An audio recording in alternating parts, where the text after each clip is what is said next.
Good morning, dear students. Today, in geography, we are going to continue the same chapter, that is agriculture. Children, in our previous lectures, we have studied about the different types of agricultural practices in a country, then the cropping pattern, major types of crops grown in our country, technological and institutional reforms, food security, etc. And children, today we are going to study the impact of globalization on agriculture. Children, you know what is the meaning of globalization? Globalization is the connection of different parts of the world resulting in the expansion of international culture, economy, political activities, etc. It is the movement and integration of goods and people among different countries. Children, globalization is not a new phenomena for a country. It was there at the time of colonization also. That means when the Britishers used to rule our country. Do you know how? Children, in the 19th century, when the European traders came to India, at that time, Indian spices were exported to different countries of the world, and the farmers of the South India were encouraged to grow these crops till today. It is one of the important item of export from India. Children, Britishers also forced to open the large Indian market for the British goods. That means there should not be any trade barriers or custom duties. They wanted the British goods which could be easily sold in India without duties or custom duties compared to the local Indian produce, while raw cotton was imported from India without tariffs to the British factories which manufacture textile from Indian cotton. During the British rule, cotton belts of India attracted the British, and ultimately cotton was exported to Britain as a raw material for the textile industries. Children, cotton textile industries in Manchester and Liverpool flourished due to the availability of good quality cotton from India. Children, if you remember, we have studied how in Champaran in 1917 in Bihar, the farmers of that region were forced to grow indigo on the land because it was necessary for the textile industries which were located in Britain. They were unable to grow the food grains to sustain their families. Because of this reason, in Bihar, they agitated against the Britishers and started the Champaran movement in 1917. Now, children, globalization, particularly after 1990, globalization means the speed up of movement and exchange of goods and services, capital, technologies, or cultural practices all over the world. One of the effects of globalization is that it promotes and increases interaction between different regions and population around the world. We have adopted globalization to plunge Indian economy in the arena of globalization and to give it a new thirst of market orientation. Children, after 1990, the farmers in India have been exposed to new challenges. Now, what were those challenges, children?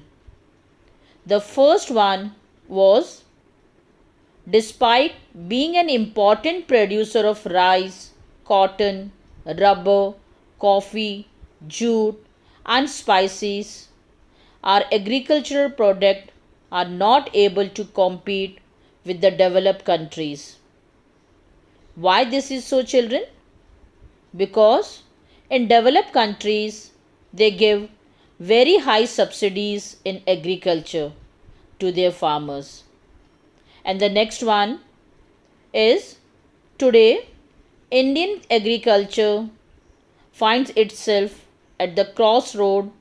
To make agriculture successful and profitable, proper thrust should be given to the improvement of the condition of marginal and small farmers.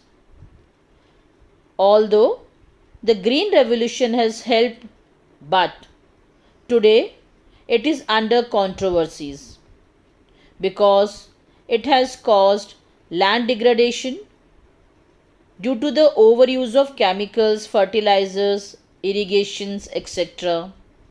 Because of it, land is degrading, aquifers are drying up, and biodiversity is vanishing. Now, how to make agriculture productive? To make agriculture successful and profitable, proper thrust should be given to the improvement of the condition of marginal and small farmers. The key word today is gene revolution, which includes genetic engineering.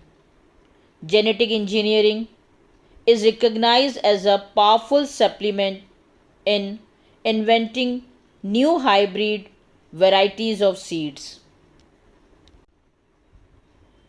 In fact, children, organic farming is vogue today because it is practiced without factory made chemicals such as fertilizers and pesticides. It can be also defined as an agricultural process that uses biological fertilizers and pest control acquired from animal or plant waste. Children, it was actually initiated as the answer to the environmental sufferings caused by the use of chemical pesticides and synthetic fertilizers. In other words, organic farming is a new system of farming or agriculture that repairs, maintains, and improves the ecological balance. Children, few economics thinks that Indian farmers have a bleak future if they continue growing food grains on the holding that grow smaller and smaller as the population rises. Children, the government must pursue a policy to make Indian farmers shift their cropping pattern from cereals to high value crops. This will make them better off as well as reduce environmental degradation. So, fruits, medicinal herbs, flowers, vegetable, biodiesel crops such as jatropha and jojoba need much less irrigation than rice or sugarcane. Then the India's varied climate and geography can be used to grow a wide range of high value crops. Children, once again listen this how diversification of agriculture can be useful for the Indian farmers. Children, as we all know, most of the traditional crops like wheat and rice have very low market value as compared to fruits, medicinal herbs, flowers, etc. Then India's diverse climatic condition can be used to grow a wide range of high value crops, and this type of shifting will allow the nature to replenish the fertility of the soil through the natural process. Children, change in cropping pattern, for example, from cereals to high value crop, will mean that India will have to import food. During 1960s, this would have been seen as a disaster because at that time it would have brought India into a food insecure country. But if India imports cereals while exporting high value commodities, it will be following successful economies like Italy, Israel, and Chile. These countries export farm products such as fruits, olives, specialty seeds, and wine, and import cereals. Are we ready to take this risk? This is still a debatable question for our country. Children, once again I am repeating how to make Indian agriculture more successful and profitable. For that, first, we have to make agriculture successful and profitable by giving the proper attention